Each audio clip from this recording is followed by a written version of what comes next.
shuts down your autonomic systems that your brain has to think about because it comes from the brain. So starts with your like circulatory system and your respiratory system, urinary system, digestive system, respiratory system. All those start shutting down until eventually you die. I know this is the third time that you and I have had this conversation, and I know the very first time we met, you're someone that wanted to make sure that you left a legacy that you were very proud of, a legacy that you wanted to honor and make sure that people who were suffering from this also were able to share their story. Is that still one of the messages that you're looking to get out there these days, Daisy? It it is, and I'm finding so many people that have the disease that are coming on my show and talking about it. So we're all leaving that legacy behind, because podcasts last forever, and that's why me and my co-host wanted to do this so that it could get out there and be more known, and people can leave a legacy. I have two books that I wrote, and I also donate proceeds from those to the charity researching for a cure. Um, a couple months ago, I had signed up for a clinical trial and I got accepted. And but then they found out that some a couple years back I had what we thought were seizures, and so they disqualified me. So I didn't get to make that happen. But I found out last week that I can sign up for any clinic because I was just trying to sign up for some nearby, but I can sign up for any of them in the U.S. So I started doing that, applying for every one of them. Like I'm gonna make one of these happen. Are these clinical trials that are looking to um, improve the lifestyle and the welfare of those who suffer from MSA, or is this for some other type of research that you're looking to be a part of? It's a research that to help to reverse the symptoms and hopefully cure the disease. So it'll be nice if I can get one of those. They do have some that are a placebo as well, so you're double blind and you don't know what you're going to get, which is one that I was accepted for was a double blind placebo. So it was the one. That's what the time feeling. I was so excited to get accepted, and then when I got disqualified, I felt like my whole world fell out from under me. So it wasn't a good feeling.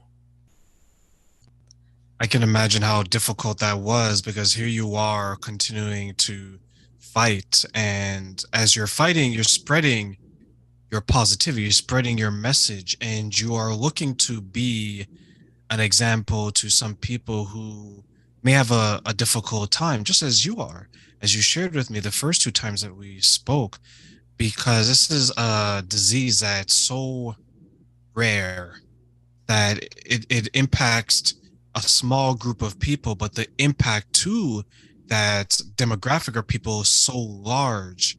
So for those who may not know what MSA is, or maybe some of the changes that you have gone through, are you able to detail how this has impacted your life, especially recently? Yes. Um, Back in January, I had surgery to um, place a suprapubic catheter, which is a catheter that goes directly from your abdomen into your bladder, and you have to get it changed still. So in February, I went to get it changed, and the nurse missed the bladder, and so I I had internal bleeding and nearly could have lost my life. They caught it before it became septic, but it was very dangerous. So I just recently had that surgery done again in July or June. I had it replaced in July. That was okay. So I'm gonna have it changed one more time by a specialist, and after that, they're gonna do it in my home health that I'm on. So I'm on palliative care. Um, I just recently started choking a lot more because they did a swallow test and showed that the flap closes over your windpipe and it's closing slower than what it should. And so I have a little pocket right beside it, and it's kind of filling up before I can get down, and it's really close to going over into my airway.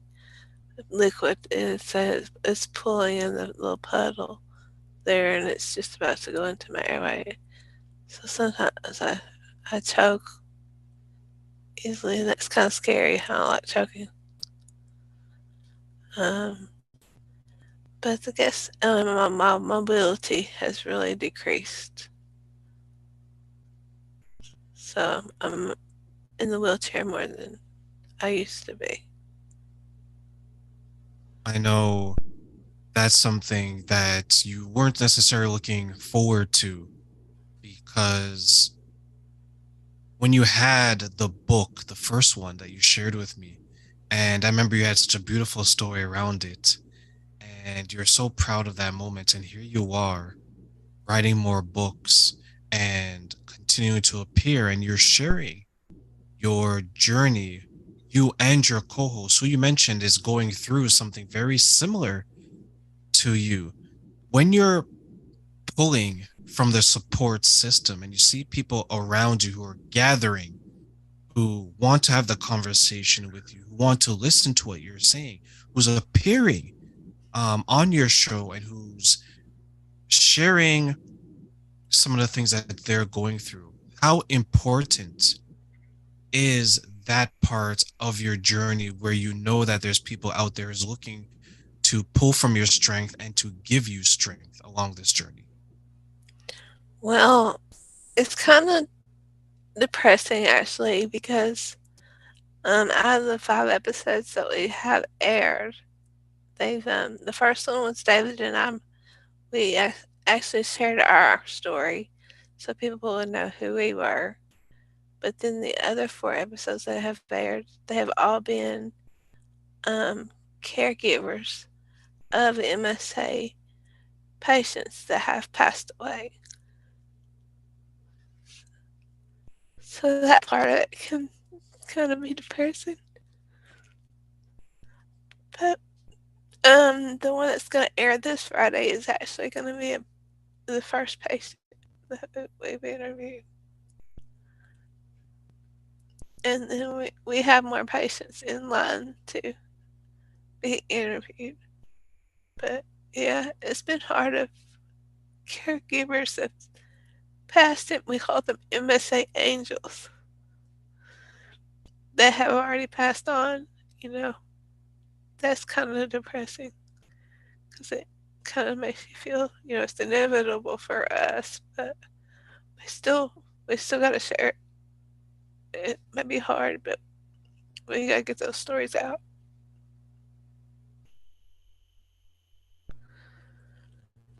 For those who are watching on Facebook, YouTube, and my website, please stay tuned for more incredible interviews like we have with the very strong and the very resilient Daisy. And we will be back for more. So stay tuned, everyone.